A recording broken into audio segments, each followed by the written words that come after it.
Sejam bem-vindos ao Trechos do Tio Nico, um canal não oficial de vídeos exclusivos do Reverendo Augustus Nicodemus. Meus irmãos, eu quero convidá-los a abrir a Escritura no livro de Atos, capítulo 2. E nós leremos do verso 37 até o verso 47. Aqui nós temos o registro do que aconteceu depois que Pedro pregou aquele famoso sermão no dia de Pentecostes. Nós lemos como a multidão se compungiu no coração, o coração de todos foi tocado. Nós vamos, aqui também tem a orientação de Pedro sobre o que eles deveriam fazer, e temos uma descrição de como vivia os primeiros convertidos. E eu escolhi esse texto porque aqui você tem a descrição da primeira igreja cristã que jamais houve, que foi essa igreja que se formou aqui, nesse momento. E hoje à noite o meu tema é exatamente a igreja e a importância de nós pertencermos a ela. Quais são os privilégios e deveres e responsabilidades como membros da igreja. Então vamos ler capítulo 2, do 37 ao 47. Ouvindo eles estas coisas, compungiu-se-lhes o coração e perguntaram a Pedro e aos demais apóstolos: Que faremos, irmãos? Respondeu-lhes Pedro: Arrependei-vos, e cada um de vós seja batizado em nome de Jesus Cristo para a remissão dos vossos pecados, e recebereis o dom do Espírito Santo. Pois para vós outros é a promessa, para vossos filhos, e para todos os que ainda estão longe, isto é, para quantos o Senhor nosso Deus chamar. Com muitas outras palavras, deu testemunho e exortava-os, dizendo: Salvai-vos desta geração perversa. Então os que lhe aceitaram a palavra foram batizados, havendo um acréscimo naquele dia de quase 3.000 pessoas. E perseveravam na doutrina dos apóstolos e na comunhão, no partir do pão e nas orações. Em cada alma havia temor, e muitos prodígios e sinais eram feitos por intermédio dos apóstolos. Todos os que creram estavam juntos e tinham tudo em comum. Vendiam as suas propriedades e bens, distribuindo o produto entre todos, à medida que alguém tinha necessidade.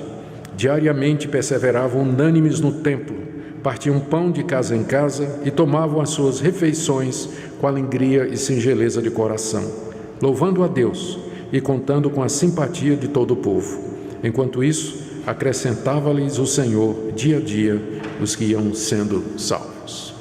Até aqui a leitura da palavra de Deus. Oremos mais uma vez. Pedimos, nosso Deus, que Tu nos ilumines, que Tu nos instruas a respeito da Tua igreja e dos privilégios que temos e deveres ao participarmos dela. Te agradecemos pelos queridos irmãos que serão recebidos nessa noite e pedimos a Tua bênção sobre cada um deles.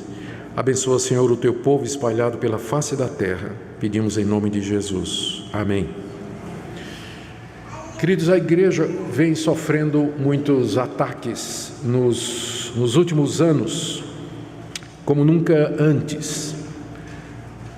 O que existe particularmente é um questionamento a respeito da igreja como uma instituição. Uma das acusações que têm sido feitas é que a igreja ia muito bem depois desse período que nós lemos aqui, até que um dia o imperador Constantino, no século IV, resolveu tornar a igreja uma instituição oficial. E aí a igreja, que antes se reunia na casa dos irmãos, que se reunia nas praças, nas cavernas, no campo, e era uma igreja meio que perseguida, de repente ela virou a religião oficial do Império Romano. E aí começou a construir igrejas, os pastores se tornaram profissionais, tinham que estudar teologia, começaram a receber salário, e a igreja passa a ter todas as características de uma organização. Muitos dizem que foi ali que a igreja se perdeu, porque ela não devia ter virado uma instituição. Então, essa crítica que é feita hoje, ela é dirigida às denominações históricas e tradicionais que mantêm, por exemplo, um templo como esse. A crítica é: a igreja nunca teve templo, a igreja se reunia nas casas. que mantém pastores para fazer o trabalho pastoral, como por exemplo a nossa igreja, que tem uma equipe pastoral, que mantém funcionários. A nossa igreja tem vários funcionários, nós temos vigias, temos secretário, temos administrador, que tem CPF, que paga impostos, que tem todas as características de uma pequena instituição. Então eles dizem que isso acaba prejudicando o trabalho da igreja, e muito do que é feito na igreja é para manter esse aspecto institucional e o aspecto mais pastoral da igreja, que é cuidado dos membros, evangelização, isso fica num segundo lugar. Então tem havido essa crítica. E aqui cresce o número de pessoas que acreditam nisso. No último censo religioso feito pelo IBGE, foi em 2014, foi feita uma comparação, e em 2014 o número de evangélicos desigrejados era muito maior do que 10 anos atrás. Eu me lembro, na época, há muitos anos atrás, que você perguntava a uma pessoa aqui no Brasil: qual é a sua religião? E a pessoa dizia: eu sou católico. E aí a próxima pergunta é: praticante ou não praticante? Porque muita gente era católico porque nasceu numa família católica, porque o catolicismo é a religião oficial, não é? Ou a maior religião oficial, não é, mas a maior religião do Brasil. Então as pessoas eram católicas porque os pais eram católicos, nasceu no lar católico, cresceu numa igreja católica, então, e alguns nem frequentavam mais, mas se diziam católicos.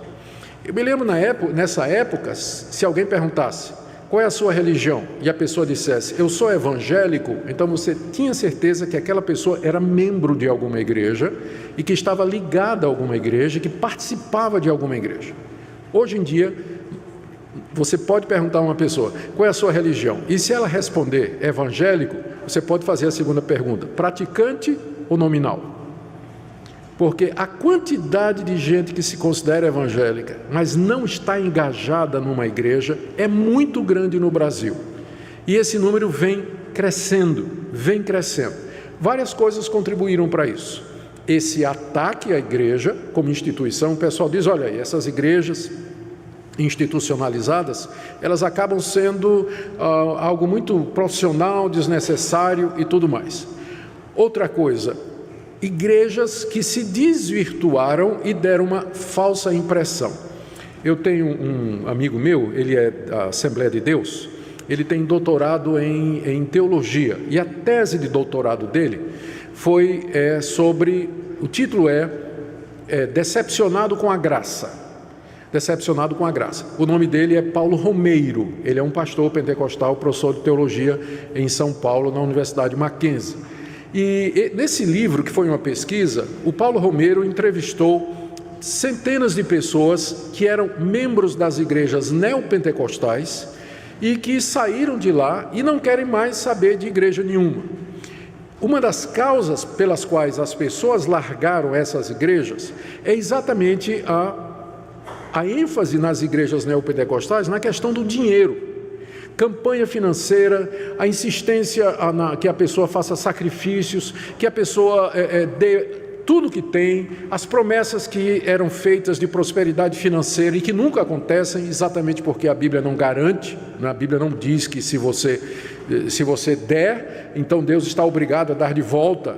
Esse tipo de transação que é feita nessas igrejas decepciona muita gente, e a pessoa aí tira o todo, tira parte pelo todo. Para essas pessoas, então, igreja evangélica nenhuma presta. Todo pastor é ladrão, todo pastor gosta de dinheiro. A igreja, na verdade, é um mecanismo para tirar dinheiro dos bobos e por aí vai.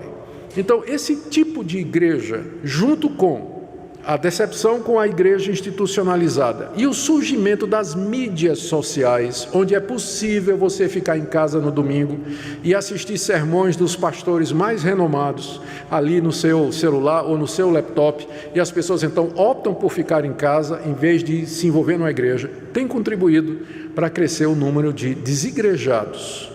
Pessoas que se consideram evangélicas, mas elas não querem participar de uma igreja, não querem se envolver numa igreja. O que é que nós dizemos para isso? Há várias respostas que nós podemos dizer para isso. Primeiro é que, é verdade, não é totalmente errada a crítica que tem sido feita à igreja como instituição. O problema é quando a igreja considera o templo, a instituição, a organização como sendo a essência dela e gasta os recursos e o tempo para preservar e manter isso aí. Aí de fato está errado. Mas o problema não é a instituição, o problema é a institucionalização disso aí. É que isso acaba virando um ídolo ou a razão errada pela qual a igreja existe. É impossível você ter um ajuntamento de pessoas. Eu acho interessante isso aí, porque esse pessoal que faz essa crítica, eles dizem assim, não, eles têm uma visão muito romântica, do tipo assim, não, nós temos que nos reunir nas casas, junto com os irmãos, não tem esse negócio de pastor, não tem esse negócio de dízimo, não tem esse negócio, nada, vamos nos reunir assim para estudar a Bíblia, orar e tudo mais, tudo bem. Tudo vai muito bem, até que de repente, lá no meio deles, aparece alguém que discorda e diz assim, não, eu não acho que a gente tem que batizar por imersão, não. A gente tem que batizar botando água na cabeça, não é mergulhando a pessoa. E aí começa a briga. Resposta, quem é que vai decidir? Alguém vai ter que dizer o que é certo e errado. Então, em seguida, o próximo passo dessa organização informal é que eles vão escrever uma declaração de fé. Nosso grupo acredita nisso aqui. Então, para ser membro do grupo, você tem que acreditar nessas coisas aqui. Porque vai ter uma hora em que as pessoas vão começar a pensar diferente e elas vão precisar de alguém que faça mediação e diga, não, é isso aqui que nós acreditamos. Então, não vai demorar muito e já vai aparecer uma confissão de fé. Vai ter uma declaração. Não vai demorar muito, vai crescer e de repente vai ver que a casa dos irmãos não cabe mais. Nós vamos ter que alugar algum barracão, algum espaço, alguma coisa para poder reunir os irmãos, porque o número já cresceu muito. Mas para alugar vai ter que ser no nome de alguém, não vai? E não vai ter que ter aluguel? Vai passar a sacolinha. Vai passar a sacolinha. Irmãos, vamos contribuir para poder alugar e tal, e tal, e tal. E vai crescer e vai chegar os meninos, a criançada, correndo de um lado para o outro, gritando, fazendo barulho. E agora? Não, nós temos que ter alguém para cuidar das crianças. Mas quem? Então vamos fazer uma escala aqui. Aí vão ver que a escala de voluntário não funciona.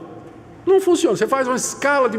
Muitos membros têm boa vontade, querem ajudar e tudo mais, você faz uma escalinha com eles e a escala sai furando, sai furando, sai furando. Então você vê que você precisa ter alguém dedicado para isso, mas uma pessoa dedicada para isso, ela precisa ser contratada. Ela precisa receber para isso. Então já vai receber alguém, mas ela vai ser contratada em nome de quem? Quem vai assinar a carteira dela? Tem que ter um CNPJ. Aí já vamos registrar no cartório. Entende? Então, cedo ou tarde, eles vão acabar fazendo a mesma coisa que as igrejas históricas já descobriram que tem que fazer. Tem que ter CNPJ, tem que ter arrecadação de dízimos e ofertas, tem que ter prestação de conta, tem que ter gente que recebe para fazer certas coisas na igreja. É uma visão romântica e impraticável, aquela que acha que a igreja não precisa do mínimo que uma instituição tem para poder funcionar. Então, o problema não é a instituição, é quando a instituição vira um fim em si mesmo. Aí está errado. Mas a instituição existe para dar suporte ao alvo principal da igreja, que é a edificação dos membros, evangelização, trabalho missionário e assim por diante. Eu fico imaginando, por exemplo, nós ouvimos aqui o pastor Erickson falando do trabalho missionário que vai ser feito. Se não tiver uma instituição, apoio por detrás desse tipo de trabalho, como é que ele vai ser feito? Como é que ele vai ser feito se não tiver esse apoio? Então, nós precisamos de um mínimo de instituição. Segunda coisa, o fato de que tem igrejas que deturparam a mensagem do Evangelho e colocaram um falso Evangelho que é voltado para explorar a fé do povo e arrecadar, não quer dizer que todas as igrejas são assim. Não quer dizer que todas as igrejas são assim. Então, é um erro muito grande você tirar o todo pela parte, porque algumas igrejas fazem isso, não quer dizer que todas as igrejas fazem isso, porque tem pastor desonesto, não quer dizer que todo pastor é desonesto. Eu já contei para vocês, quando eu comecei o meu ministério, que eu fui com a Minca em Recife, nós íamos alugar uma casa que ia funcionar como casa-igreja. Foi um trabalho de plantação de igreja. A gente ia alugar uma casa e na sala da nossa casa a gente ia começar um trabalho. E depois expandir, comprar um terreno, enfim, seguir todos os trâmites normais para fazer uma igreja crescer. Aí, procurando a casa para alugar, indo nas corretoras e tudo mais, e aí eu descobri que eu não tinha fiador para alugar, não é, a casa. E aí o corretor geralmente perguntava: qual é a sua profissão? Eu disse: eu sou pastor. Não precisa fiador não, está tranquilo. O senhor é pastor? É pastor presbiteriano. Não precisa fiador não, pode ir, nós sustentamos aqui. Tenho certeza que hoje, se eu for alugar um apartamento, né, e a pessoa perguntar, e eu disser: eu não tenho fiador, né, e a pessoa perguntar: qual é a sua profissão? E eu disser: pastor evangélico, ele vai dizer: nem que se eu tivesse 3 fiadores eu alugava para o senhor. Porque essa é a fama. Essa é a fama que tem hoje e que é causada por alguns que infelizmente se passam por homens de Deus e na verdade não são, e sobre os quais a Bíblia nos adverte. Então, por conta de todas estas coisas, tem pessoas que optam por não se tornar membro de uma igreja. Eles acham que eles podem ser cristãos em casa. Eles podem ser cristãos discutindo teologia lá no Starbucks, tomando um cafezinho e conversando e tal, e isso aí é suficiente para manter a vida cristã deles. Mas será que é assim? O que eu queria com vocês nessa noite, o que eu queria mostrar para vocês hoje à noite, é que a igreja, ela foi instituída por Deus, para ser a maneira pela qual Ele age no mundo, reunindo o seu povo que é salvo pela graça, povo com quem Ele vai habitar para todo sempre no novo céu e na nova terra. Vamos começar então perguntando: o que é uma igreja local? E eu creio que a melhor resposta está aqui no texto que nós lemos. O que aconteceu depois que Pedro pregou aquele sermão, que nós lemos aí no capítulo 2, começando no verso 14, e que termina no verso 36, Pedro pregou a respeito de Cristo, como Ele era o Messias, de acordo com a Escritura, e quando ele terminou de pregar, nós lemos do verso 37 a 41, que a multidão se tocou com a palavra de Pedro e perguntou: o que é que nós vamos fazer? E agora? Nós acreditamos em você, Pedro, estamos arrependidos. Aí a resposta de Pedro foi: vocês têm que se arrepender, vocês têm que ser batizados, e vocês vão receber o perdão de pecados, e vocês vão receber o Espírito Santo, e essa promessa não é somente para vocês, é para os filhos de vocês, e para outros que Deus vão chamar ainda mais, e vocês têm que se salvar dessa geração perversa, porque Deus vai trazer juízo sobre ela, pois ela rejeitou o Messias. Então vocês têm que viver de maneira diferente. Então, naquele mesmo dia, diz aí o verso 41, 3.000 homens foram batizados, aqui não estão contando as mulheres, e muito menos os filhos deles que estavam incluídos aqui, segundo a promessa, é para vocês e para os filhos de vocês. Então a gente imagina aqui uma multidão em torno de 6 a 7 mil pessoas, que escutou a palavra de Pedro, e então foi batizada. O que aconteceu? Terminado isso, cada um foi embora. Oh, graças, criei no Messias, encontrei Jesus Cristo, fui batizado, agora eu vou para casa cuidar da minha vida. Foi isso que eles fizeram? Não. Qual foi a resposta? O que é que eles fizeram em seguida? Eles se organizaram como comunidade. Olha o que é que diz o texto, verso 42. Perseveravam na doutrina dos apóstolos, na comunhão, no partir do pão, nas orações, em cada alma havia temor, prodígios e sinais feitos pelos apóstolos. Verso 44, todos os que creram estavam juntos e tinham tudo em comum, vendiam propriedades, distribuíam entre os necessitados. Verso 46, todo dia perseveravam no templo, que é onde as reuniões aconteciam, partiam pão de casa em casa, tomavam as refeições juntas. Entende? Qual foi a reação da multidão quando eles creram em Jesus Cristo? Foi formar uma igreja, juntar-se numa igreja, numa comunidade de fé. Por isso eu diria então aqui que a igreja é essa é esse ajuntamento das pessoas que professam a fé em Jesus Cristo, eles e seus filhos, e que se reúnem para edificação mútua, serem instruídos na palavra de Deus, se apoiarem mutuamente, serem corrigidos e fazer tudo aquilo que Jesus Cristo mandou. Isso aqui que eles estão fazendo não é uma ideia que eles tiveram assim, não é? Nós cremos, e agora? O que é que nós vamos fazer? Ué, gente, vamos juntar aqui, vamos fazer um grupo aqui e vamos ficar junto, não é? Essa coisa não veio assim do nada. O que eles fizeram, sob a orientação dos apóstolos, é aquilo que Jesus Cristo havia dito. Lá em Mateus 16, Pedro se aproxima de Jesus. Aliás, Jesus se aproxima de Pedro e diz assim: o que é que vocês acham que eu sou? Aí Pedro dá uma opinião, dá outra, que o povo pensa. Aí Jesus perguntou: o que é que vocês acham que eu sou? Quem eu sou? A resposta de Pedro: tu és o Cristo, o Filho do Deus vivo. Qual foi a reação de Jesus? Pedro, quem te revelou isso não foi o homem, mas o meu Pai que está nos céus. E sobre essa declaração tua, que eu sou o Cristo, Filho do Deus vivo, eu vou edificar a minha igreja. Eu vou edificar a minha igreja em cima dessa declaração. Lá em Mateus 18, Pedro novamente levanta uma questão sobre o que fazer se o irmão pecar. Resposta de Jesus: você primeiro fala com ele, se ele não te escutar, você leva mais 2 ou 3, se ele não escutar os 2 ou 3, você diz à igreja, e se ele não ouvir a igreja, você trata ele como se ele fosse um descrente.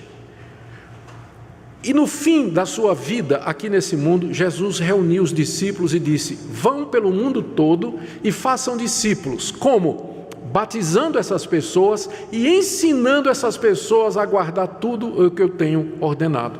Em outras palavras, Jesus ensinou os seus discípulos que aqueles que crescem nele, eles tinham que estar juntos, eles tinham que ser batizados, eles tinham que ser instruídos, eles tinham que evangelizar, eles teriam que ser disciplinados se eles falhassem e não quisessem ouvir. E como é que se faz isso? A resposta é: igreja. Não tem outra forma de expressar o cristianismo a não ser através da igreja. Ela foi instituída por Jesus Cristo. Então, é óbvio, uma vez que a multidão, voltando agora para Atos capítulo 2, Pedro pregou o sermão, a multidão, muita gente estava lá, a cidade estava lotada de peregrinos, a multidão acreditou na palavra de Pedro, que Jesus era o Messias, e agora, eu creio, e agora?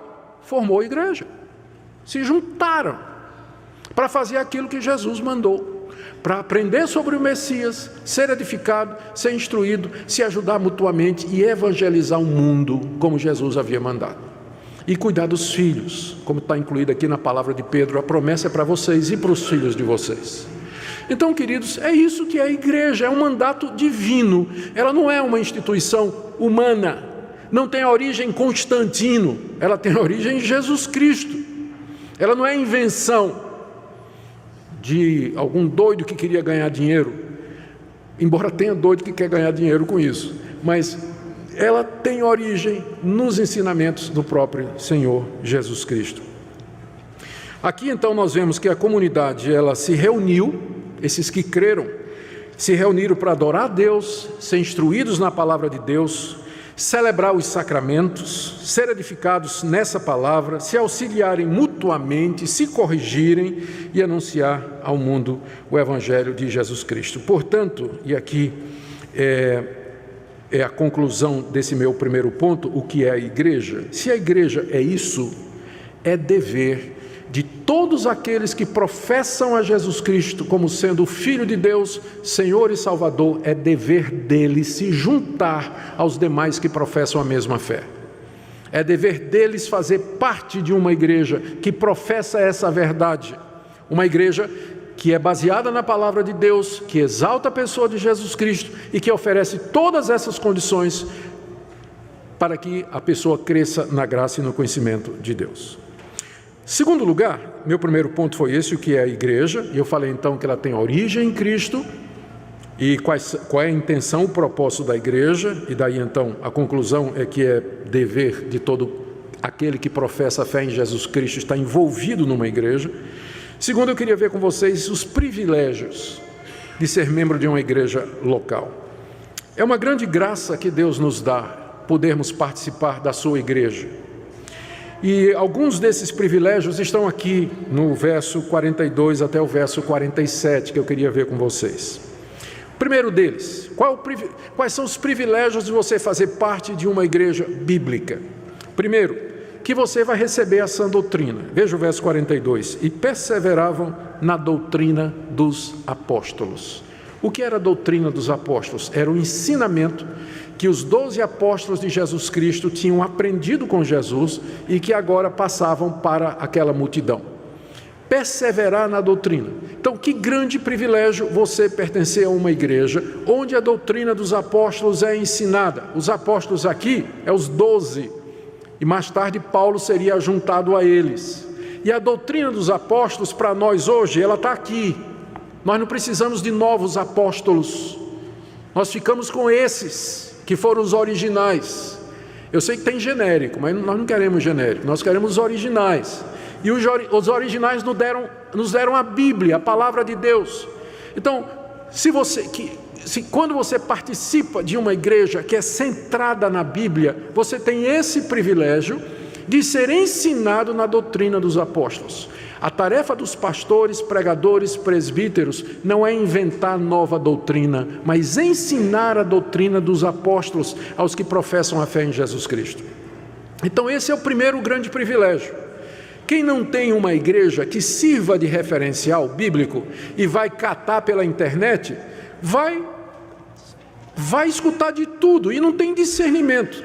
Eu me lembro de um Twitter que eu recebi uma vez, eu li uma vez um Twitter de uma pessoa que disse o seguinte: meus pregadores prediletos, Edir Macedo e Augusto Nicodemos.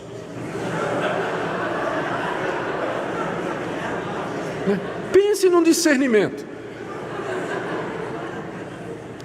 Pense no discernimento, não tem. Sai catando na internet e sai ouvindo tudo, né? E não percebe a diferença. O privilégio de você ser membro de uma igreja bíblica é que você tem um referencial seguro de doutrina, a doutrina dos apóstolos, que vai ensinar você, vai instruir você, na verdade, em vez da alternativa de você sair se alimentando, ou pensa que está se alimentando de tudo que você encontra na internet, de todo tipo de livro que você acaba comprando, e você não sabe nem quem é esse autor e qual a linha dele e tudo mais. A igreja tem esse serviço, e é um privilégio, então, participar de uma igreja bíblica. E esse privilégio, ele inclui também o você ser corrigido. O bom de você participar de uma igreja onde tem a doutrina dos apóstolos é que a verdade vai ser ensinada e ela vai corrigir você. Ela vai instruir você na verdade.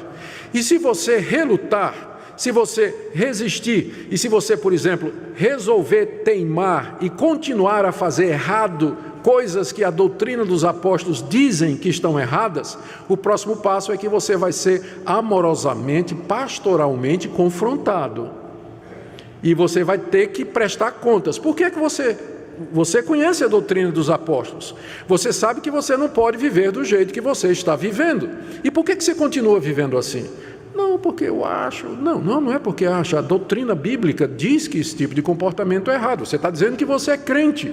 Você professou sua fé como crente em Jesus Cristo. Você não pode viver dessa maneira.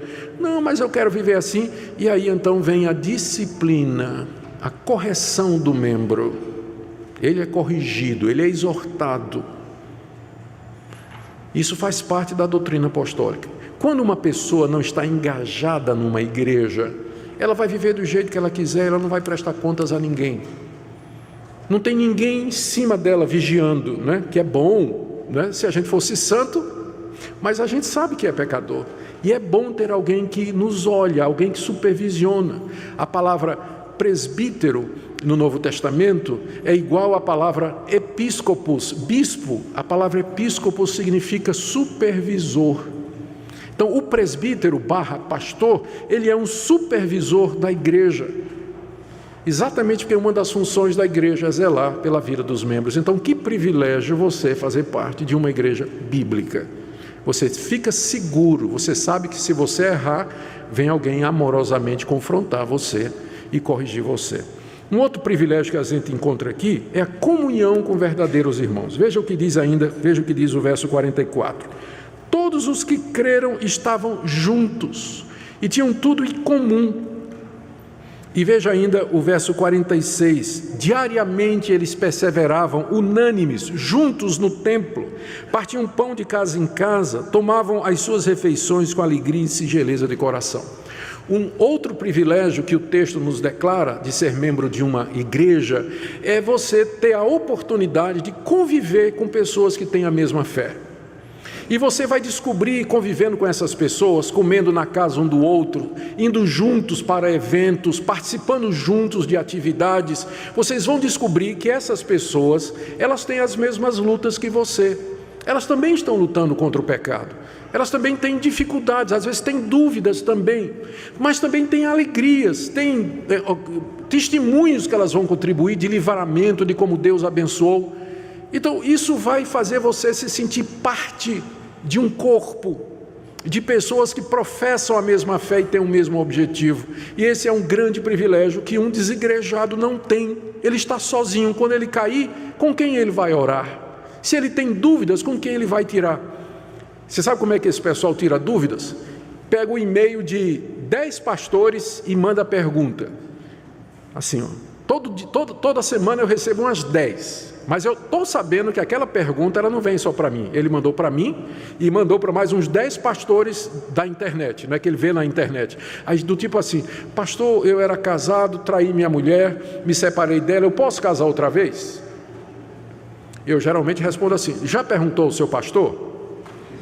Né? Por que você está me perguntando por e-mail? Você não tem pastor a quem você pode perguntar? Geralmente é essa a minha resposta, porque eu sei que ele mandou essa mesma pergunta para 10 outros pastores. Ele não participa de nenhuma igreja, então ele fica fazendo isso, fica catando resposta onde ele pode encontrar.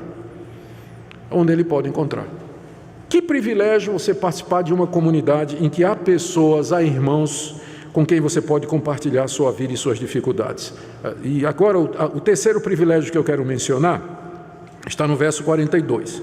E diz assim, perseveravam na doutrina dos apóstolos, na comunhão, já mencionei, e no partir do pão. O partir do pão aqui é uma referência à ceia do Senhor. Aquilo que Jesus disse aos seus discípulos, quando vocês se reunirem, partam o pão e bebam o cálice em memória de mim. Uma pessoa que não participa de uma igreja regularmente, ela está privada desse privilégio de comer o pão e beber o cálice com os irmãos em memória de Cristo. Jesus disse que isso era uma forma de edificação espiritual. Quando nós comemos o pão e bebemos o cálice como igreja, nós nos alimentamos do Senhor Jesus pela fé. Uma pessoa que não está envolvida numa igreja local, bíblica, e que, portanto, não celebra a ceia do Senhor, ela é privada desse privilégio.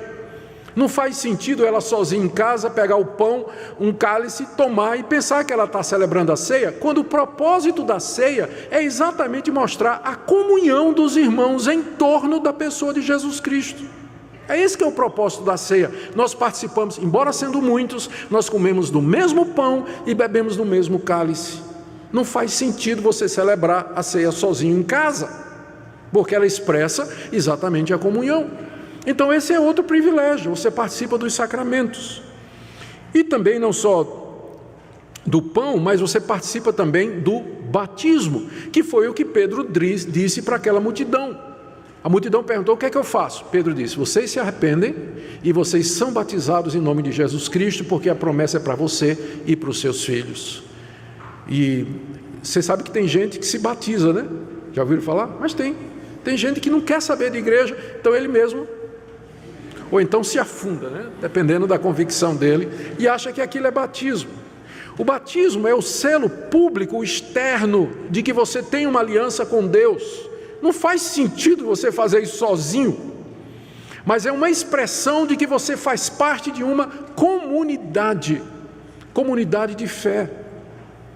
Então, é outro privilégio que nós temos. Mais um privilégio de participar da vida da igreja é a vida comunitária de oração. Veja o final do verso 42. Eles participavam nas orações. Como os judeus, esses primeiros cristãos oravam 3 vezes por dia. Eles tinham 3 horários específicos no calendário judaico em que eles paravam o que estavam fazendo e oravam virados para o templo de Jerusalém ou iam ao templo para orar. E aí todos esses que se converteram com a pregação de Pedro iam juntos participar das orações. Orar com os irmãos é um dos meios que Deus nos deu para nós crescermos na graça.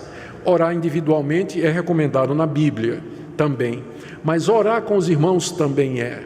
Eles participavam nas orações. Quando a gente ora com os irmãos, você tem gente orando por você e você percebe que você tem mais coisas a pedir do que somente aquelas coisas egoístas que você acaba pedindo.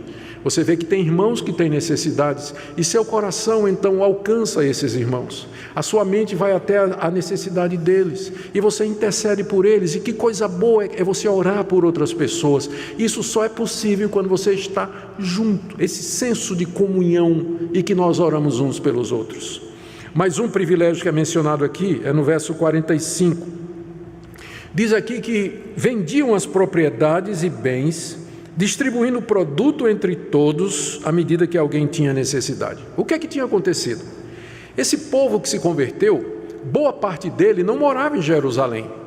Eles eram peregrinos que tinham vindo de outras partes da Judéia para a festa de Pentecostes. E lá eles ouviram o sermão de Pedro e se converteram. E não voltaram para casa. Ficaram morando em Jerusalém. E agora a igreja tem um problema. Esse pessoal vai viver de quê? Então, quando a necessidade começou a apertar, porque de repente a igreja passou de 120 membros para 5 mil. Pensa no avivamento, né? 120, 5 mil. Esse pessoal vai viver de quê? Uma parte morava em Jerusalém, tinha sustento, tinha propriedades, eram moradores da cidade. Outra parte eram judeus que tinham vindo de lugares diferentes, que não tinham emprego. Mas acharam o Messias, e para eles a coisa mais certa do mundo parecia isso, ficar ali com a família deles, ali na igreja, porque é lá a comunidade do Messias. Tal o apego deles à igreja, eles não quiseram voltar, mas isso criou um problema logístico.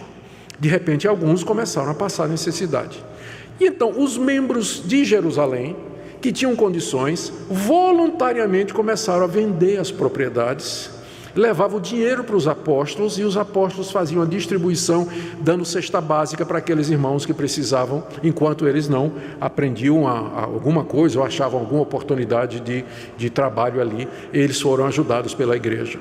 Esse é um privilégio de participar da vida da igreja. Vocês veem que aqui o pessoal vendia terreno e tudo mais, e vocês reclamam quando a gente fala em 10%, né?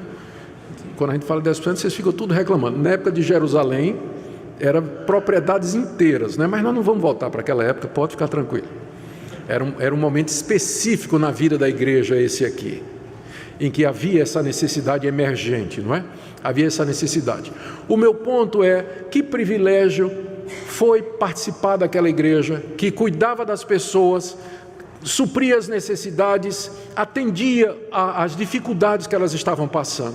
E as igrejas, elas servem para isso, elas não somente atendem, as igrejas bíblicas não somente atendem a nossa necessidade espiritual, mas elas nos ajudam também quando nós estamos passando outro tipo de dificuldade. Igrejas, elas ajudam os pobres, ajudam os necessitados, há cestas básicas, há orientação, há irmãos que se ajudam mutuamente, e é um privilégio nós podermos participar de uma comunidade assim. Daí porque nós também levantamos ofertas para ajudar os irmãos carentes e necessitados. O último, tem vários outros, mas o último privilégio que eu quero mencionar aqui é o ambiente para os filhos. Como é que você pretende criar os seus filhos, você desigrejado? O menino vai crescer, você vai ensinar para ele em casa, mas não seria melhor se ele, pelo menos 2 ou 3 vezes por semana, junto com outras crianças que creem a mesma coisa, filhos de pais que pensam a mesma coisa, aprendesse a viver em comunhão, fosse instruído na palavra de Deus, crescesse no conhecimento de Deus? Crescer numa igreja como criança é um grande privilégio. Eu fui instruído numa igreja, meus pais eram presbiterianos, eu nasci na igreja presbiteriana, e desde moleque eu fui instruído na escola dominical, departamento infantil, Na minha mocidade, eu participei da mocidade da minha igreja, participei de concurso bíblico, fui para acampamento. É verdade que eu era o terror dos acampamentos, mas eu participava de todos esses acampamentos. Terror assim, que eu derrubava a barraca, ficava brincando, era muito moleque. Mas era assim. Eu me desviei da igreja, saí da igreja aos 16 anos de idade, joguei tudo para fora, fui para o mundo e vivi uma vida muito dissoluta. Aos 22 anos, Deus me chamou de volta, me converti aos 22 anos. Na noite que eu me converti, uma noite de setembro de 1977, tudo que eu tinha aprendido quando criança voltou, como se nunca tivesse saído. Todos os versículos bíblicos, a instrução bíblica, o que eu havia aprendido com o meu pastor que me ensinou teologia, tudo aquilo voltou, estava lá no meu coração. Eu sabia o que eu queria, eu sabia o que tinha acontecido comigo. E eu me lembro que naquela época em que eu estava no mundão, eu não conseguia fazer o que outros colegas meus faziam, porque havia um limite. Hoje eu olho para trás e sei o que era. Foi a educação na Bíblia que eu recebi na igreja, que não deixou que eu fosse tão ruim quanto eu poderia ser, porque me segurava. Eu não conseguia passar de um certo ponto, enquanto alguns companheiros meus faziam isso.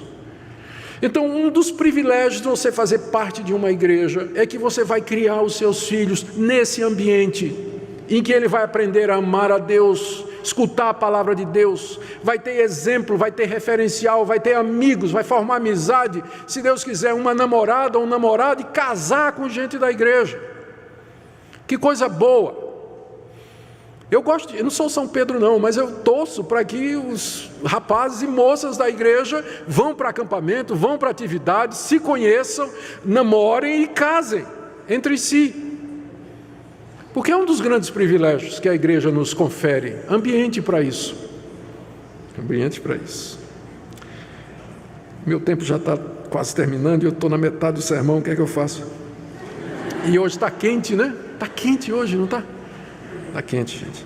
E o banco também não ajuda. Vocês sabem que a gente faz isso de propósito, né? A gente deixa o ar-condicionado meio baixinho e os bancos são duros, para que se você ficar, é porque você está interessado em ouvir o sermão.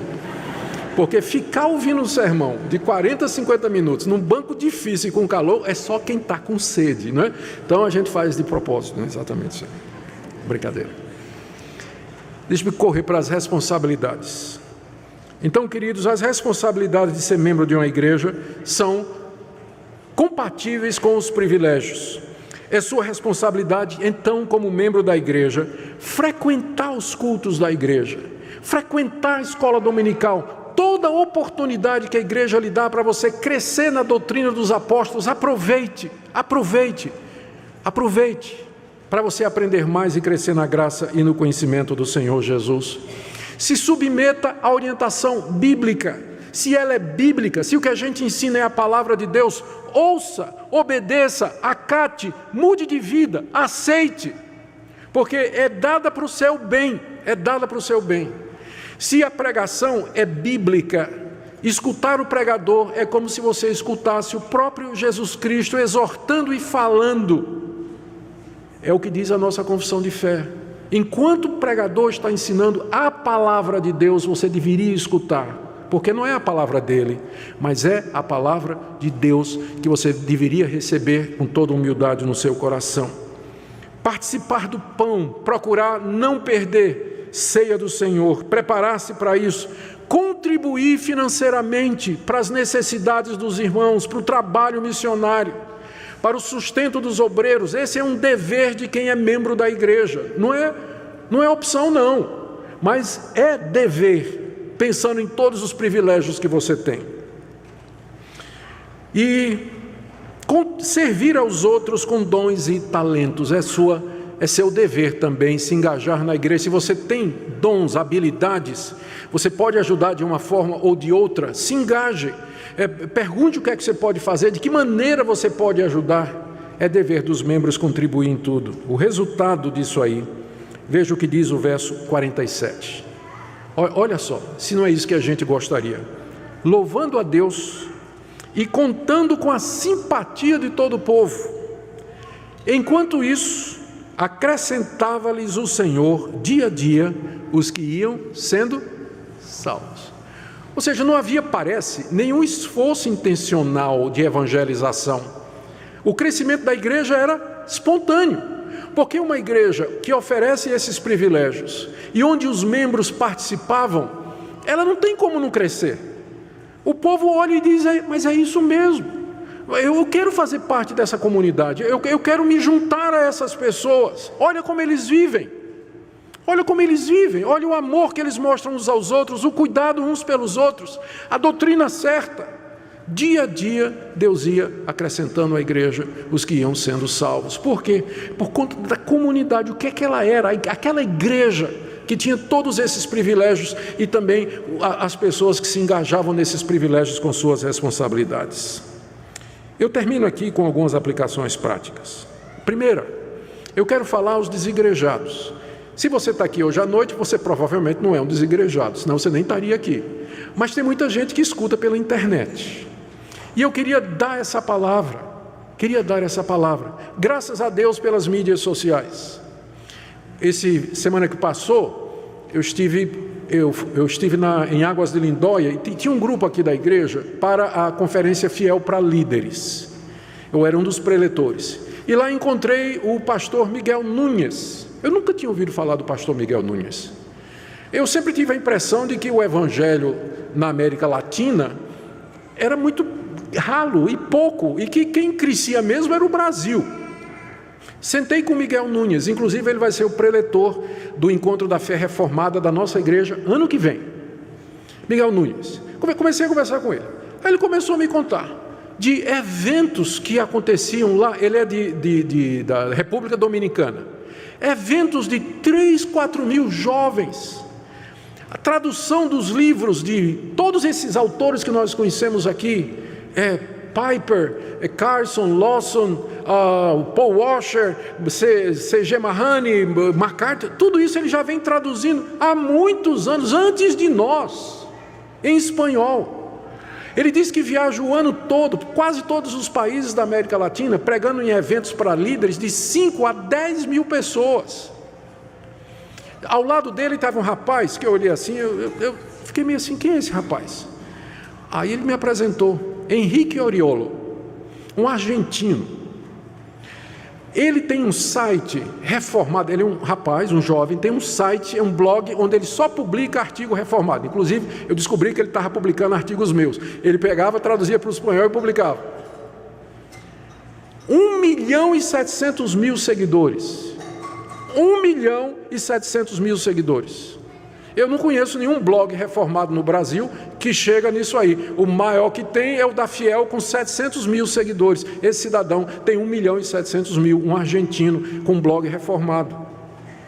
Aí eu perguntei a Nunes, está acontecendo esse avivamento da fé reformada na América Latina? Ele disse, está sim. Eu digo, pois é, no Brasil também. No Brasil há um despertamento gigantesco do interesse pela fé reformada. Aí eu perguntei para ele, você acha que as mídias sociais têm ajudado a isso? Ele disse, pastor, eu estou convencido disso. Aí ele fez uma comparação. Ele disse assim, pouco antes da reforma protestante acontecer no século XVI, qual foi a invenção que depois serviu para espalhar a reforma pelo mundo? A imprensa de Gutenberg.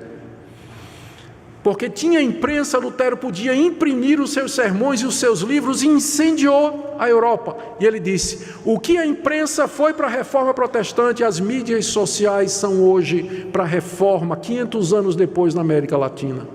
Porque a grande maioria desse pessoal que se torna membro de uma igreja reformada ou que quer ser reformado é porque assistiu no YouTube, viu algum vídeo, assistiu alguma pregação, aí ele sai procurando, ele descobre Paul Washer, aí sai procurando, ele é amigo de quem? John MacArthur, aí vai em John MacArthur, amigo de quem? John Piper, e amigo de quem tal? Hernandes Dias Lopes, aí depois eu não vou dizer o nome, aí vai seguindo,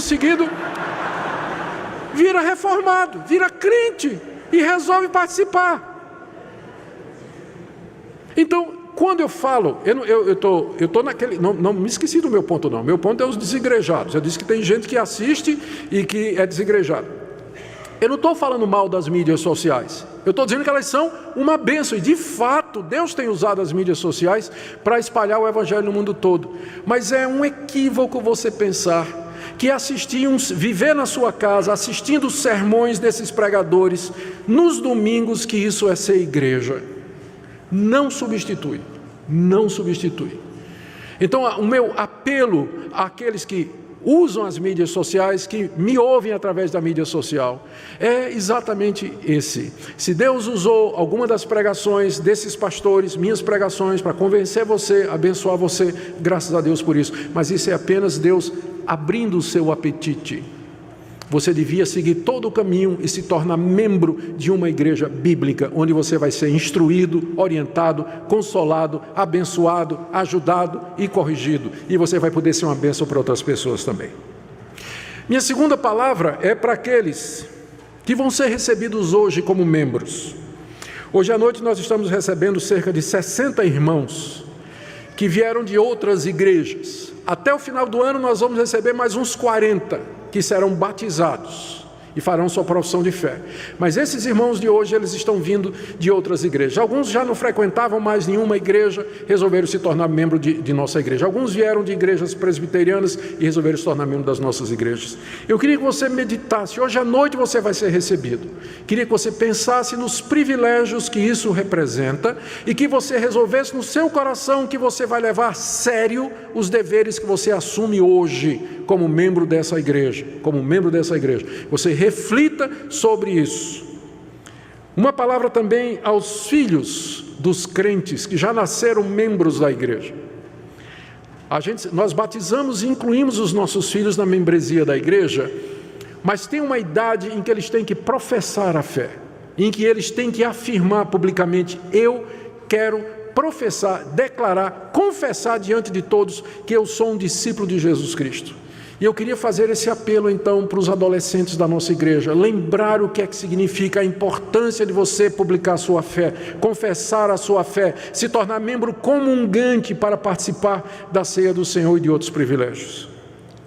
E minha última palavra é para você, que já é membro dessa igreja, mas que frequenta somente de vez em quando, se ausenta com frequência dos cultos da igreja, raramente se lembra de orar pela igreja, não contribui com regularidade e com fidelidade, não se empenha para crescer espiritualmente e que está ligado à igreja apenas de maneira formal.